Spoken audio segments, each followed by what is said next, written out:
स्वागत है आपका मेरे चैनल द रियल स्टोरी के इस एपिसोड में। आपसे रिक्वेस्ट है कि मेरा वीडियो अगर अच्छा लगे तो लाइक कीजिए, शेयर कीजिए और सब्सक्राइब ज़रूर कीजिएगा। आज की जो मैं कहानी सुनाने जा रहा हूँ, ये कहानी हमारे पड़ोसी देश पाकिस्तान से है।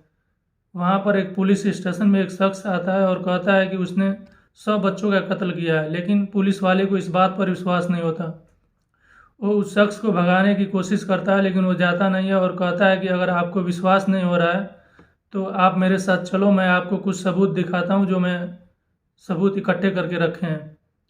लेकिन उस पुलिस वाले को अभी विश्वास नहीं होता है और वो कहता है कि भाग जाओ, नहीं तो अभी उठा के जेल में बंद कर देंगे।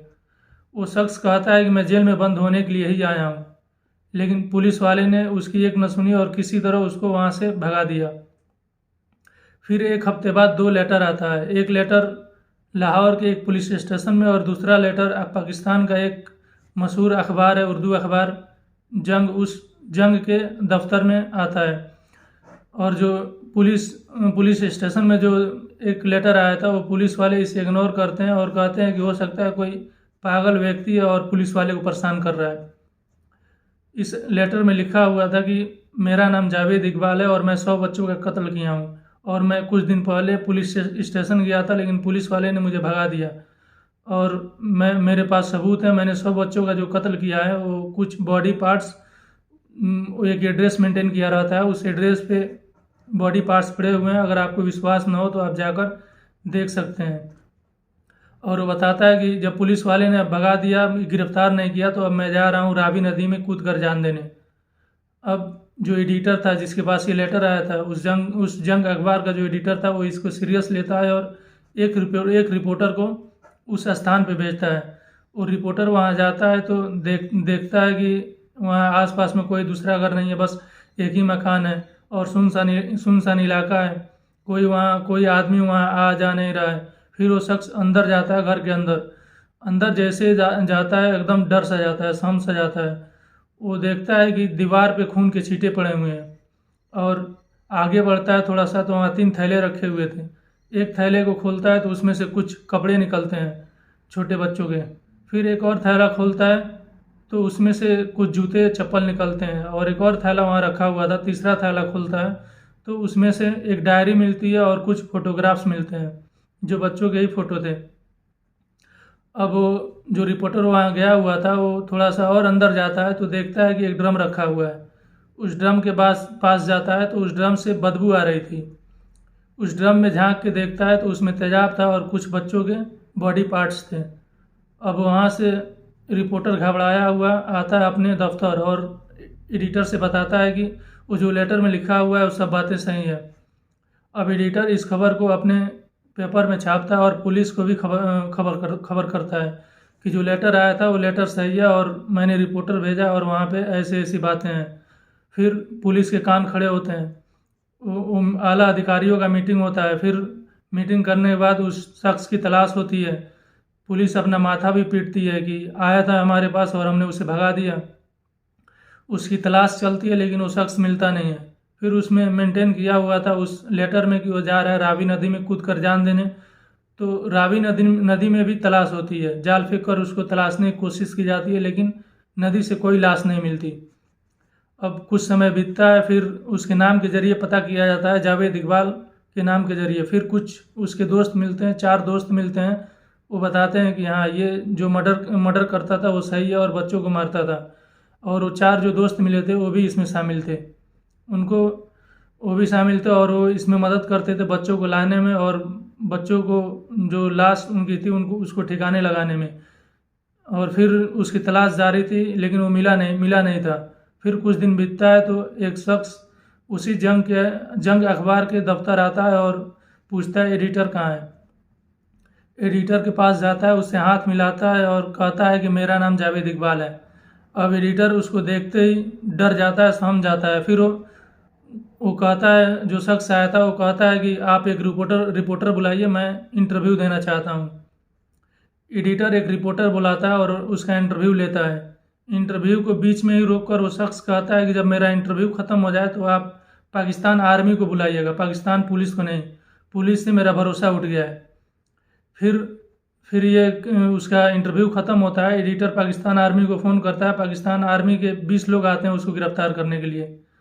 फिर उसको गिरफ़्तार करके वहाँ से लेके जाते हैं और उससे पूछताछ करते हैं। पूछताछ करने के बाद उसे लाहौर पुलिस को सौंप देते हैं।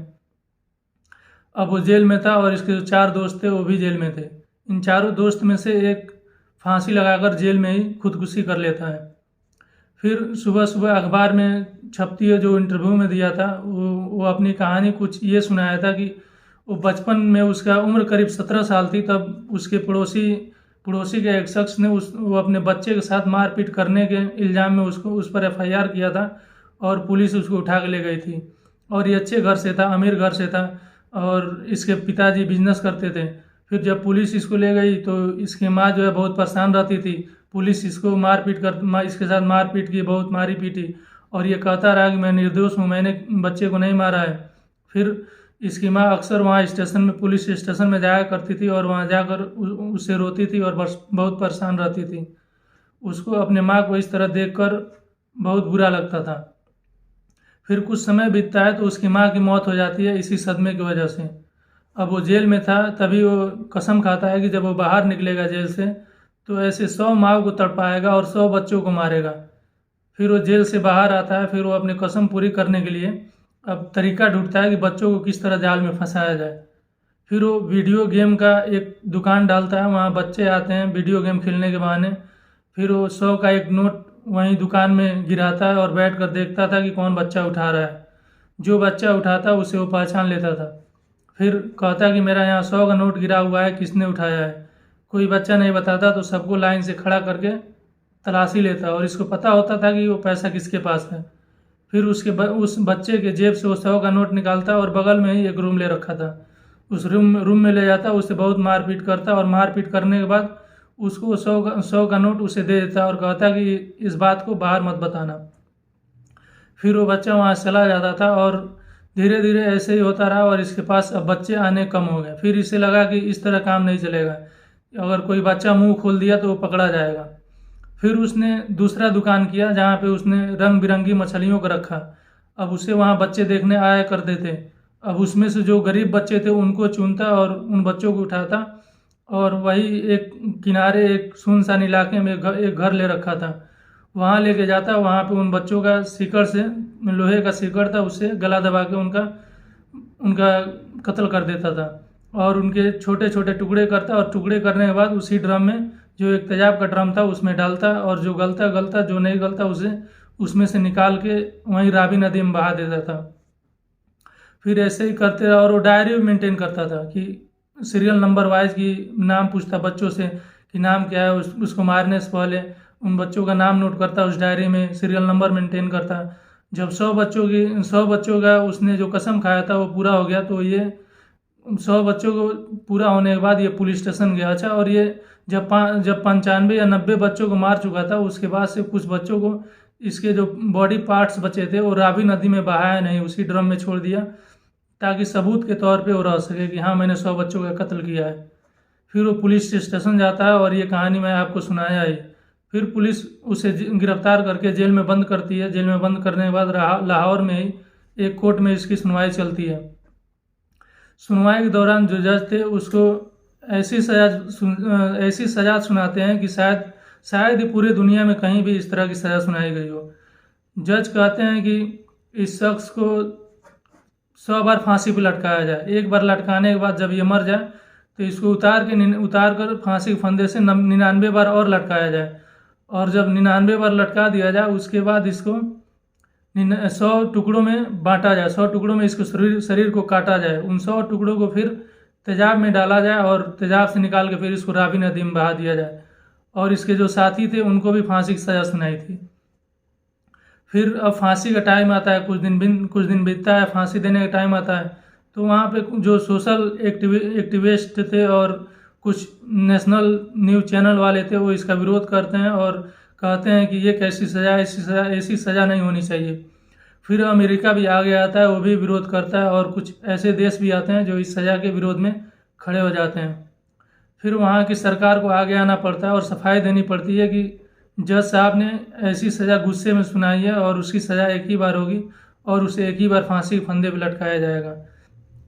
फिर कुछ दिन बीतते हैं, 2 दिन जब इसको फांसी देना था उसके 2 दिन पहले ही इसकी इन तीनों की लाश एक फांसी के फंदे में, एक जेल में ही फांसी के फंदे में लटकते हुए मिली थी। इनके होंठ नीले पड़ गए थे।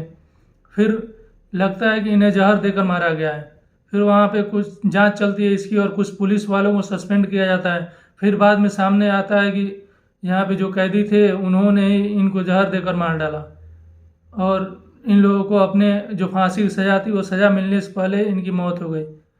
आज की कहानी आपको कैसी लगी ज़रूर बताइएगा। हमारे वीडियो अगर अच्छी लगी हो तो लाइक कीजिए, शेयर कीजिए और सब्सक्राइब जरूर कीजिएगा। मिलते हैं एक नई दूसरी कहानी के साथ।